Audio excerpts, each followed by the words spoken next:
Students, हमारा जो आज का टॉपिक है वो कक्षा चौथी के लिए है और मैं आपको भाषावाणी का पाठ 4 बता रही हूँ, जो कि एक कहानी है जिसका शीर्षक है संगति का प्रभाव। बच्चों, आप सब जानते हैं कि आप जैसे बच्चों के साथ रहोगे वैसे ही आप बन जाओगे। अब अगर आप अच्छे बच्चों के साथ रहते हो तो अच्छे बनोगे, बुरे बच्चों के साथ रहते हो तो बुरे बनोगे।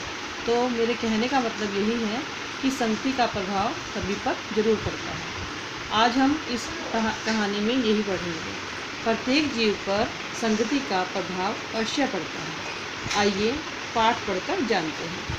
बहुत समय पहले की बात है। किसी वन में एक आश्रम था।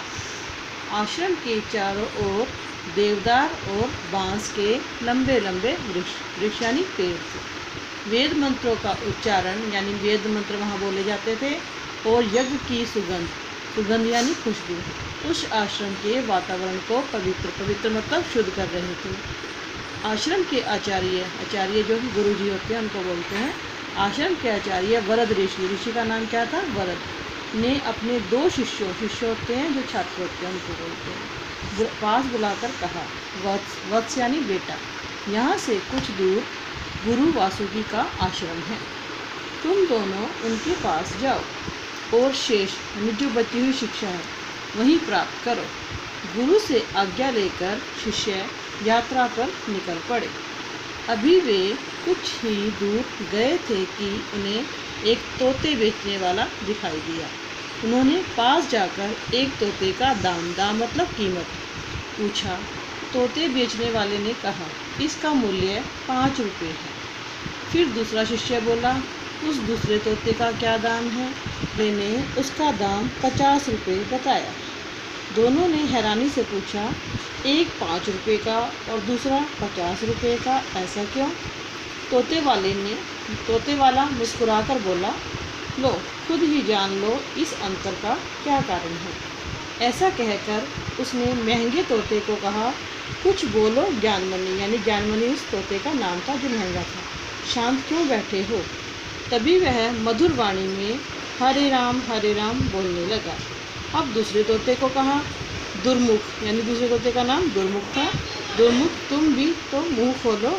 इतना सुनते ही दूसरे तोते ने अपशब्दों की झड़ी लगा दी।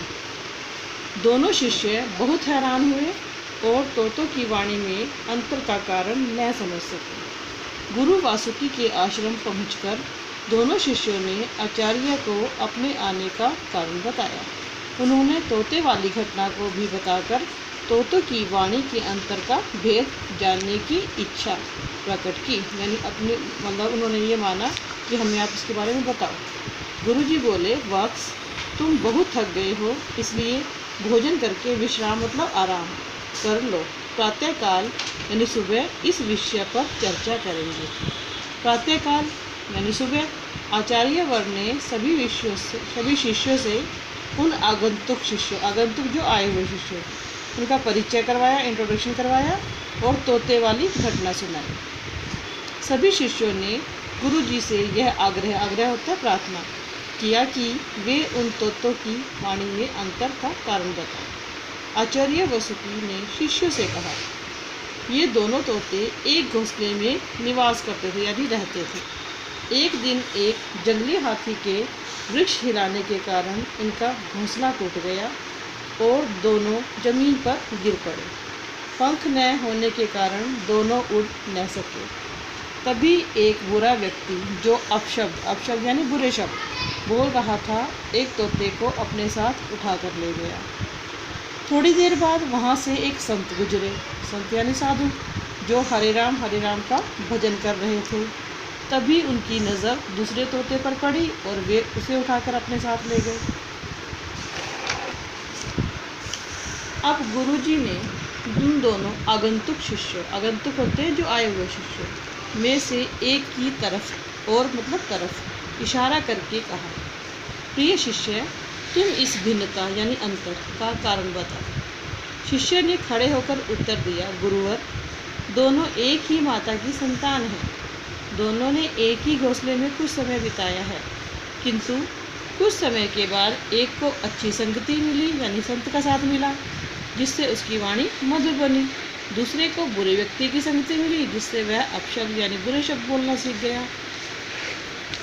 गुरुजी ने उसकी पीठ थपथपाई यानी उसको शाबाशी दी और सब शिष्यों को समझाया कि यह सबक, यह शिक्षा पूरी मानव जाति को याद रखना चाहिए कि हम जैसी संगति में रहते हैं हमारा व्यवहार भी वैसा ही हो जाता है। शिष्यों सदैव सज्जन की संगति मतलब अच्छी संगति में रहना चाहिए। आपको बेटा ये होमवर्क में अंडरलाइन वर्ड्स हैं वो लिखने भी हैं याद करके, और आपने स्टोरी को लर्न भी करना है। Thank you, have a nice day.